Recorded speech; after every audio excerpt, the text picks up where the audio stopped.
साध्य साधन आदि का विचार तथा श्रवण, कीर्तन और मनन, इन तीन साधनों की श्रेष्ठता का प्रतिपादन। व्यास जी कहते हैं, सूत जी का यह वचन सुनकर वे सब महर्षि बोले, अब आप हमें वेदांत सार, सर्वस्वरूप अद्भुत शिव पुराण की कथा सुनाइए। सूत जी ने कहा, आप सब महर्षिगण रोग शोक से रहित कल्याण में भगवान शिव का स्मरण करके पुराण प्रवर शिव पुराण की, जो वेद के सार तत्व से प्रकट हुआ है, कथा सुनिए। शिव पुराण में भक्ति, ज्ञान और वैराग्य, इन तीनों का प्रीतिपूर्वक गान किया गया है और वेदांत वेद्य सद्वस्तु का विशेष रूप से वर्णन है।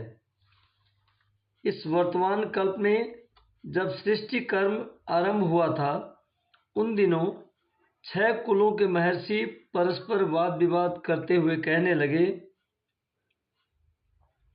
अमुक वस्तु सबसे उत्कृष्ट है और अमुक नहीं है। उनके इस विवाद ने अत्यंत महान रूप धारण कर लिया। तब वे सब के सब अपनी शंका के समाधान के लिए सृष्टिकर्ता अविनाशी ब्रह्मा जी के पास गए और हाथ जोड़कर विनय भरी वाणी में बोले, प्रभु, आप संपूर्ण जगत को धारण पोषण करने वाले तथा समस्त कारणों के भी कारण हैं। हम यह जानना चाहते हैं कि संपूर्ण तत्वों से परे परात्पर पुराण पुरुष कौन है। तब ब्रह्मा जी ने कहा, जहाँ से मन सहित वाणी उन्हें न पाकर लौट आती है तथा जिनसे ब्रह्मा, विष्णु, रुद्र और इंद्र आदि से युक्त यह संपूर्ण जगत समस्त भूतों एवं इंद्रियों के साथ पहले प्रकट हुआ है, वे ही ये देव, महादेव, सर्वज्ञ एवं संपूर्ण जगत के स्वामी हैं। ये ही सबसे उत्कृष्ट हैं। भक्ति से ही इनका साक्षात्कार होता है। दूसरे किसी उपाय से कहीं इनका दर्शन नहीं होता। रुद्र, हरि, हर तथा अन्य देवेश्वर सदा उत्तम भक्ति भाव से उनका दर्शन करना चाहते हैं।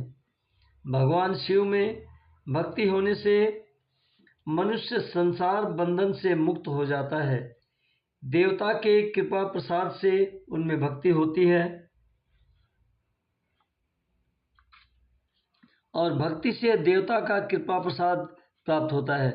ठीक उसी तरह जैसे यहाँ अंकुर से बीज और बीज से अंकुर पैदा होता है, इसलिए तुम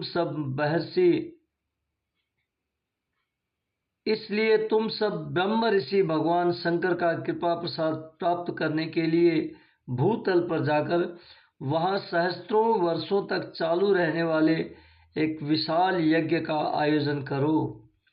इन यज्ञपति भगवान शिव की ही कृपा से वेदोक्त विद्या के सारभूत साध्य साधन का ज्ञान होता है। शिव पद की प्राप्ति ही साध्य है, उनकी सेवा ही साधन है तथा उनके प्रसाद से जो नित्य नैमित्तिक आदि फलों की ओर से निःस्पृह होता है, वही साधक है। वेदोक्त कर्म का अनुष्ठान करके उसके महान फल को भगवान शिव के चरणों में समर्पित कर देना ही परमेश्वर पद की प्राप्ति है। वही सालोक्य आदि के क्रम से प्राप्त होने वाली मुक्ति है। उन पुरुषों की भक्ति के अनुसार उन सबको उत्कृष्ट फल की प्राप्ति होती है। उस भक्ति के साधन अनेक प्रकार के हैं, जिनका साक्षात महेश्वर ने ही प्रतिपादन किया है। उनमें से सारभूत साधन को संक्षिप्त करके मैं बता रहा हूँ। कान से भगवान के नाम, गुण और लीलाओं का श्रवण,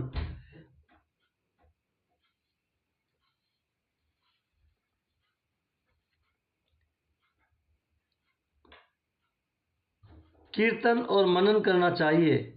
यह श्रुति का वाक्य हम सबके लिए प्रमाणभूत है।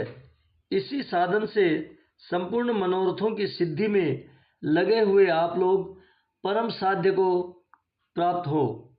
लोग प्रत्यक्ष वस्तु को आँख से देखकर उसमें प्रवृत्त होते हैं, परंतु जिस वस्तु का कहीं भी प्रत्यक्ष दर्शन नहीं होता, उसे श्रवणेंद्रिय द्वारा जान सुनकर मनुष्य उसकी प्राप्ति के लिए चेष्टा करता है। अतः पहला साधन श्रवण ही है।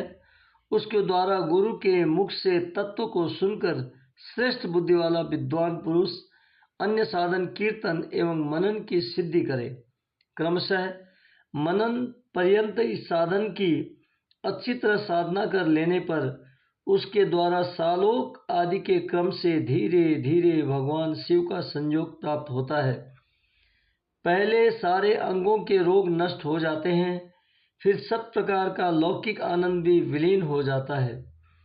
भगवान शंकर की पूजा, उनके नामों के जप तथा उनके गुण रूप विलास और नामों का युक्ति परायण चित्त के द्वारा जो निरंतर परिशोधन या चिंतन होता है, उसी को मनन कहा गया है। वह महेश्वर की कृपा दृष्टि से उपलब्ध होता है। उसे समस्त श्रेष्ठ साधनों में प्रधान या प्रमुख कहा गया है। सूत जी कहते हैं, मुनीश्वरों, इस साधन का महात्म्य बताने के प्रसंग में मैं आप लोगों के लिए एक प्राचीन वृत्तांत का वर्णन करूंगा, उसे ध्यान देकर आप सुने। पहले की बात है, पराशर मुनि के पुत्र मेरे गुरु व्यास देव जी सरस्वती नदी के सुंदर तट पर तपस्या कर रहे थे। एक दिन सूर्य तुल्य तेजस्वी विमान से यात्रा करते हुए भगवान सनत कुमार अकस्मात वहां जा पहुंचे।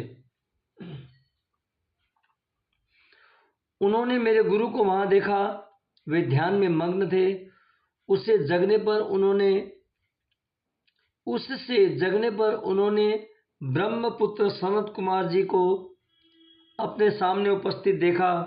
देखकर वे बड़े वेग से उठे और उनके चरणों में प्रणाम करके मुनि ने उन्हें अर्घ्य दिया और देवताओं के बैठने योग्य आसन भी अर्पित किया। तब प्रसन्न हुए भगवान सनत कुमार विनीत भाव से खड़े हुए व्यास जी से गंभीर वाणी में बोले, मुने, तुम सत्य वस्तु का चिंतन करो। वह सत्य पदार्थ भगवान शिव ही हैं, जो तुम्हारे साक्षात्कार के विषय होंगे। भगवान शंकर का श्रवण, कीर्तन, मनन ये तीन महत्तर साधन कहे गए हैं। ये तीनों ही वेद सम्मत हैं। पूर्व काल में मैं दूसरे साधनों के संभ्रम में पड़कर घूमता घामता मंदराचल पर जा पहुंचा और वहां तपस्या करने लगा। तदनंतर महेश्वर शिव की आज्ञा से भगवान नंदिकेश्वर वहां आए। उनकी मुझ पर बड़ी दया थी। वे सबके साक्षी तथा शिवगणों के स्वामी भगवान नंदकेश्वर मुझे स्नेहपूर्वक मुक्ति का उत्तम साधन बताते हुए बोले, भगवान शंकर का श्रवण, कीर्तन और मनन ये तीनों साधन वेद सम्मत है और मुक्ति के साक्षात कारण है। यह बात स्वयं भगवान शिव ने मुझसे कही है। अतः ब्राह्मण, तुम श्रवणादि तीनों साधनों का ही अनुष्ठान करो। व्यास जी से बारंबार ऐसा कहकर अनुगामियों सहित ब्रह्मपुत्र सनत कुमार परम सुंदर ब्रह्मधाम को चले गए। इस प्रकार पूर्व काल के इस उत्तम वृत्तांत का मैंने संक्षेप से वर्णन किया है। ऋषि बोले, सूत जी, श्रवण आदि तीन साधनों को आपने मुक्ति का उपाय बताया है, किंतु जो श्रवण आदि तीनों साधनों में असमर्थ हो, वह मनुष्य किस उपाय का अवलंबन करके मुक्त हो सकता है? किस साधनभूत कर्म के द्वारा बिना यत्न के ही मोक्ष मिल सकता है?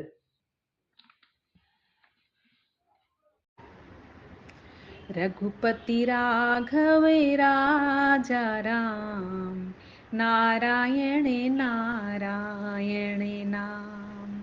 रघुपति राघव राजा राम, नारायण नारायण नाम। शिव जी के डमरू से निकला रघुपति राघव राजा राम।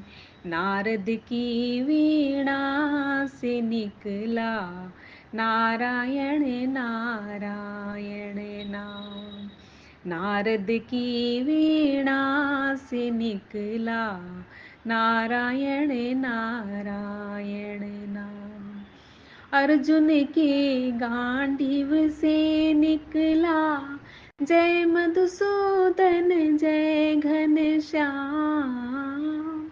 द्रौपदी की आहों से निकला भक्त के रक्षक हैं भगवान।